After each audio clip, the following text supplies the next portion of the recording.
So guys, we will move away from forages. We're going into byproducts that we can get locally. And we're talking most times from agricultural waste byproducts. So a classic example of a byproduct would be like soya bean meal that comes from the soya oil process. We don't have that in Jamaica. However, we have some options that we can really use and are very good ingredients. For example, wheat middling and wheat screening, coming from that wheat process. Corn mash coming from grinding of corn to make cornmeal.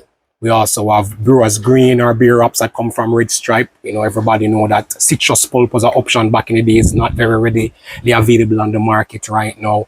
Cassava from the bami making process, or when red stripe was doing their process, you had the cassava pomace that was really good. And the idea is to combine these byproduct ingredients because they're high in protein, high in energy, and other nutrients that would make sense, combined with our grasses and probably some minerals to make what we call a partial mixed ration that we could then sell, and we could store this for a very long time. And this material could be distributed to farmers across the island. It would be an excellent profile. They do this readily in Israel, and that's how Israel survive, where somebody actually do this as a business because they don't have much land space to grow forages. So it's a very similar concept I'm thinking for here in Jamaica.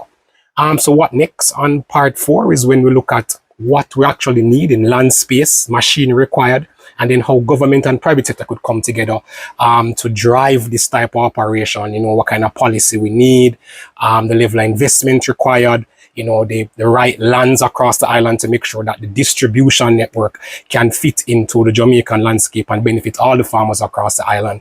We'll dive into that much deeper in the coming episodes.